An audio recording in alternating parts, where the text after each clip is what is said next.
नमस्कार और गंगा एजुकेशन में आपका पुनः स्वागत है।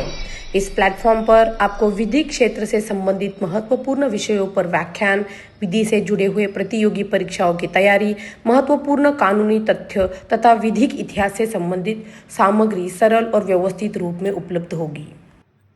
क्रिमिनोलॉजी के इस लेक्चर सीरीज में आज हम डिस्कस करेंगे criminology as a science. Let's get started.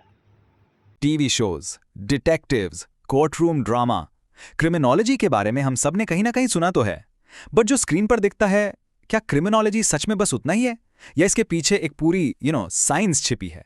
चलो आज इसी मिस्ट्री को सॉल्व करते हैं। अच्छा, एक सेकंड के लिए सोचिए। जब मैं कहता हूं क्रिमिनोलॉजी, आपके दिमाग में सबसे पहले क्या आता है?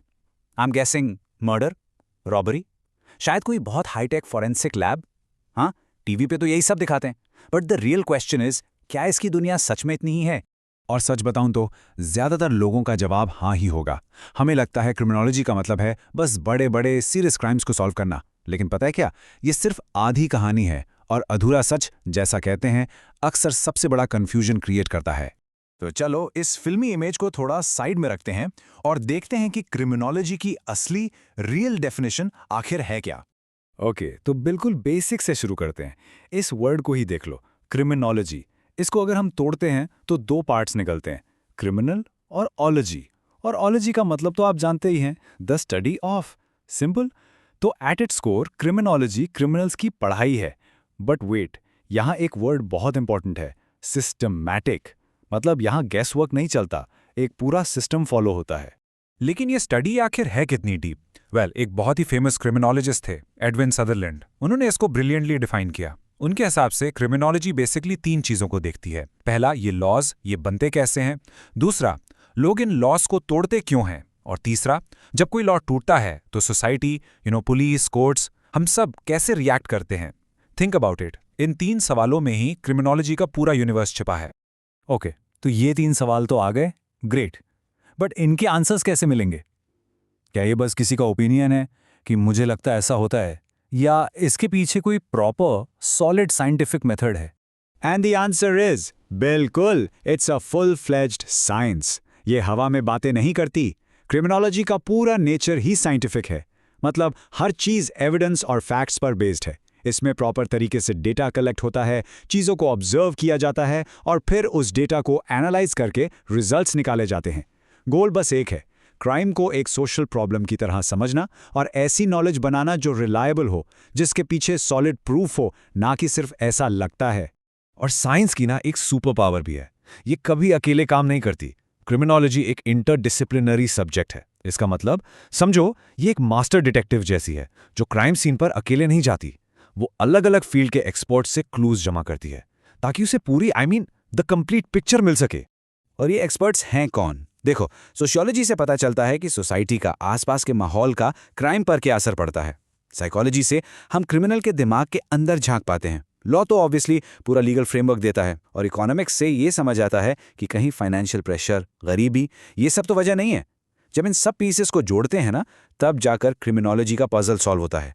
इससे एक बहुत इंटरेस्टिंग सवाल निकलता है, फिर एक क्रिमिनोलॉजिस्ट, एक लॉयर और एक सोशियोलॉजिस्ट में आखिर डिफरेंस क्या है? देखो, सिंपल है। एक लॉयर का काम शुरू होता है क्राइम होने के बाद। उसका फोकस है गलती किसकी है और सजा क्या देनी है। एक सोशियोलॉजिस्ट देखता है कि सोसाइटी में ऐसी क्या कमी है जिसकी वजह से क्राइम हो रहा है। बट अ क्रिमिनोलॉजिस्ट, वो इन सबको एक साथ देखता है, क्राइम को भी, क्रिमिनल को भी और सोसाइटी के रिएक्शन को भी। मतलब एकदम 360 डिग्री व्यू। तो अब जब आपको इस 360 डिग्री व्यू का आइडिया लग गया है, चलो इसके स्कोप को, इसके दायरे को थोड़ा और डिटेल में देखते हैं। एंड ट्रस्ट मी, आप हैरान हो जाओगे कि ये सिर्फ क्रिमिनल्स तक ही सीमित नहीं है। पूरी क्रिमिनोलॉजी ना इन 6 पिलर्स पर टिकी हुई है। चलो एक सिंपल से एग्जाम्पल से समझते हैं। मान लो कहीं फोन स्नैचिंग हुई। पहला पिलर, स्टडी ऑफ क्राइम, यानी फोन चुराना क्राइम क्यों है। Simple, right? दूसरा, क्रिमिनल बिहेवियर, वो चोर आखिर ऐसा कर क्यों रहा है, क्या मजबूरी है या आदत। तीसरा, स्टडी ऑफ क्रिमिनल्स, वो चोर कौन है, उसका बैकग्राउंड क्या है। चौथा, और ये बहुत बहुत इंपॉर्टेंट है, स्टडी ऑफ विक्टिम्स, जिसका फोन गया उस पर क्या बीती, इसको विक्टिमोलॉजी कहते हैं। पांचवा, क्रिमिनल जस्टिस सिस्टम, पुलिस ने क्या किया, केस कैसे चला। और इन सबसे जरूरी छठा पिलर, क्राइम प्रिवेंशन, आगे से ऐसी चीजें हो ही ना, उसके लिए क्या कर सकते हैं? देखा कितना कॉम्प्रिहेंसिव है। ओके, अब फोन स्नैचिंग से लेके बड़े से बड़े क्राइम्स तक इतनी गहरी स्टडी, इतनी research, but the big question is क्यों? What's the point? यह सब जानकर हमें और आपको आखिर मिलेगा क्या? मिलेगा एक बेहतर सॉल्यूशन। देखो, क्रिमिनोलॉजी का काम सिर्फ प्रॉब्लम्स गिनाना नहीं है। इसका काम है अलग अलग फील्ड से नॉलेज लेकर क्राइम को रोकने और क्रिमिनल्स को सुधारने के इफेक्टिव तरीके डेवलप करना।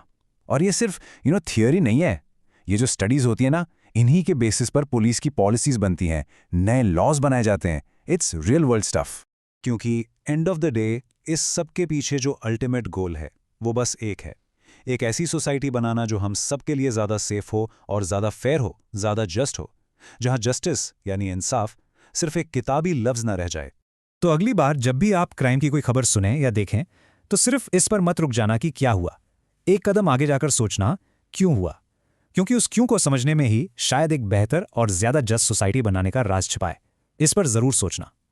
इस सत्र को देखने के लिए धन्यवाद। यदि यह व्याख्यान आपको उपयोगी लगा है तो कृपया लाइक, शेयर और गंगा एजुकेशन को सब्सक्राइब करें और आगे भी ऐसे महत्वपूर्ण विधि व्याख्यानों के लिए जुड़े रहें।